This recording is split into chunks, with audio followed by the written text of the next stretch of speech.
আসসালামু আলাইকুম, সবাই কেমন আছেন? আমি আলহামদুলিল্লাহ ভালো আছি। আসলে ইচ্ছা করতেছিল যে কয়েকদিন থেকেই ব্লগ দিব, তো এই যে ঠান্ডা, বিশেষ করে এই গরম যাচ্ছে, আবার এই ঠান্ডা বৃষ্টি হচ্ছে, এই ওয়েদারে আসলে বড়রাই একদম আমরা ক্লান্ত হয়ে পড়তেছি। তার ভিতর দিয়ে তো আসলে বাচ্চাদের অত্যাচারের কথা না বললেই নয়। বিশেষ করে বড় মেয়েকে তো পড়াইতে বসতেই পারতেছি না, যখনই পড়াই কোনো না কোনো অজুহাত আছে। সে ইদানিং খুব আর্টের প্রতি তার মনোযোগ দিছে। আর ছোট জনের অত্যাচার কি বলবো, আমি একটু ফ্যানের নিচে ভাবলাম যে একটু কড়াই রান্না টান্না কাটা বাছাগুলো করে নিই, কড়াইটা নিয়ে এসে রাখছি, কোথায় কড়াই খুঁজে পাচ্ছি না। পরে দেখি যে তার নিজে তার পাশার নিচে উনি কড়াই দিয়ে বসে আছেন। আসলে কি বলবো, বাচ্চারা এতটাই দুষ্টু হয়ে গেছে। আর এই গরমে রান্নাবাড়ি করা মানে কি বলবো, একদম দুর্বিষহ হয়ে উঠছে। তবুও রান্না করতেই হবে, খেতেই হবে, বেঁচে থাকতেই হবে।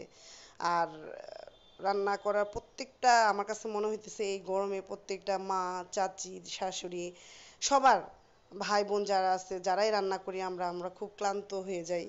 তবুও সংসারের জন্য আমরা নিবেদিত প্রাণ হিসাবে স্বামীদের জন্য, পরিবারের জন্য রান্না করে যাই। তো এই গরমে খুব অসহায় পড়ছি আমরা যারা নারীরা আছি, বিশেষ করে আমরা মা যারা, খুব কষ্টদায়ক হয়ে গেছে। তারপর দিয়ে আমার মতো ব্রিটিশ বাচ্চা যাদের বাসায় আছে তাদের কথা না হয় নাই।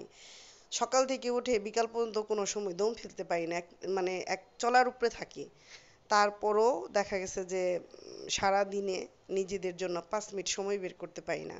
আমি যখন নিজে কাউন্সিলর ছিলাম তখন সবসময় ওয়ার্কারদের বলতাম যে সারা দিনের মধ্যে 5টা মিনিট সময় করে নিজেকে কখনো আয়নার সামনে দেখবা। কতদিন হয়েছে ঠিক মতো আয়নার সামনে দাঁড়াই না, আমার তো মনেও নাই। আর কতদিন হয়েছে যে চুল আঁচড়াই না। দেখা যায় সপ্তাহে একদিন শ্যাম্পু করি, 3 দিন চুল আঁচড়াই না, 3 দিন চুল আঁচড়াই। কারণ কিছুই করার নাই, সময় পাই না, সময়ের ব্যস্ততা। যখনই সময় পাই তখনই বাচ্চা এই চায়, এই দাও, সেই দাও, এই খাই, সেই খাই। এটা করতে করতে সংসারে এই কাজ অমুক কাজ করতে করতে আসলে নিজের দিকে তাকানোই হয় না। অনেক দিন হয় নিজের দিকে আয়নায় ভালোভাবে মনে হয় নিজেকে ভালোভাবে দেখিনি। তো কিছুই করার নাই, এটাই হলো নারীদের জীবন। তো আজকে আসলে এই গরমের ভিতরে রান্না সারতেছি, সবগুলো আমার হাজবেন্ডের খুব পছন্দের খাবার। তো হঠাৎ করে রান্না টান্না শেষ করার পরে দেখি আমার হাজবেন্ড বাজার নিয়ে আসছে, কারণ সে তো শুক্রবারের দিন কোনোদিন ছুটি পায় না। প্রত্যেক শুক্রবারে অফিস থাকে। গার্মেন্টস ট্রেডে যারা চাকরি করে তাদের কোনো ছুটি নাই। এই যে বিশেষ করে 2 ঈদে জেনারেল করতে করতে অবস্থা টাইট হয়ে গেছে শুক্রবারের দিন। তো দিনের বেলায় বাজারটা করে নিয়ে দিয়ে গেল, যে শুক্রবারে সে আবার অফিসে থাকবে।